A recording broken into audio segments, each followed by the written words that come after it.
की हड्डियां भी मिली हैं। और एक और बात, यहाँ ज्यादातर घर कच्ची ईंटों के बने थे। ये भी ध्यान देने वाली बात है। अब राखीगढ़ी के बारे में क्या सुनाइए, अब तक का सबसे बड़ा स्थल है। हाँ, हरियाणा में है राखीगढ़ी, और अब तक खोजा गया सबसे बड़ा हड़प्पा स्थल माना जाता है। साइज में काफी बड़ा है। तो ये भी एक बड़ा शहर था? बिल्कुल, एक विशाल शहरी केंद्र था। इसमें वो सारी विशेषताएं थीं जो हम हड़प्पा सभ्यता से जोड़ते हैं।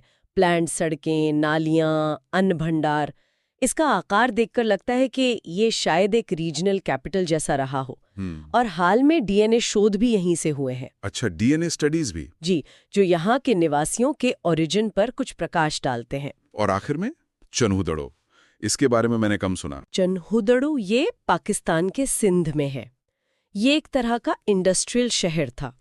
इसकी सबसे खास बात है कि यहाँ कोई सिटाडेल, कोई गढ़ी नहीं मिली। कोई गढ़ी नहीं, पूरा शहर ही जैसे एक बड़ी कार्यशाला हो। खास करके बीड्स बनाने की, मतलब मन के बनाने की। शंख का काम, हाथी दांत का काम, खिलौने। और एक बड़ी मजेदार चीज मिली है, कुत्ते द्वारा बिल्ली का पीछा करते हुए पैरों के निशान। क्या बात है! पैरों के निशान मिट्टी पर? हाँ, पकी हुई मिट्टी पर। ये दिखाता है कि ये शिल्पकारों का शहर था। शायद लिपस्टिक जैसी चीजों के भी निशान मिले हैं। तो इन सभी शहरों को देखकर एक बड़ी तस्वीर क्या उभरती है? मतलब ये सब हमें सभ्यता के बारे में क्या बताते हैं? देखिए, ये शहर बताते हैं कि हड़प्पा सभ्यता में अर्बन प्लानिंग और इंजीनियरिंग कमाल की थी। आप सोचिए, धोलावीरा का वाटर मैनेजमेंट या मोहनजोदाड़ो की नालियां। हाँ, वो तो है। स्टैंडर्डाइजेशन मतलब एकरूपता गजब की थी।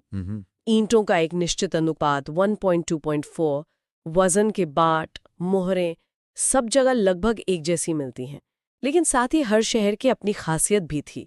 जैसे लोथल व्यापार के लिए, चन्हुदड़ो क्राफ्ट प्रोडक्शन के लिए, कालीबंगन शायद कृषि और धार्मिक अनुष्ठानों के लिए। हाँ, ये स्पेशलाइजेशन दिखता है। बिल्कुल, ये इकोनॉमिक स्पेशलाइजेशन दिखाता है। और शायद ये भी कि शासन व्यवस्था डिसेंट्रलाइज्ड रही हो, मतलब हर शहर की अपनी कुछ स्वायत्तता हो। तो ये थी सिंधु घाटी के कुछ प्रमुख शहरों की एक झलक। एग्जाम्स के लिए ये पॉइंट्स जरूर याद रखने चाहिए।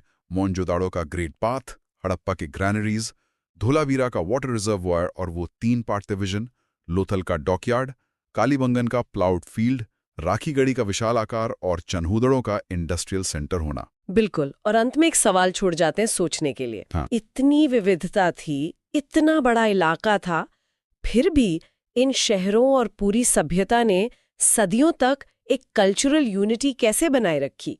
ट्रेड के अलावा वो कौन से धागे थे जो इन्हें आपस में जोड़े हुए थे? इस पर विचार कीजिएगा जरूर।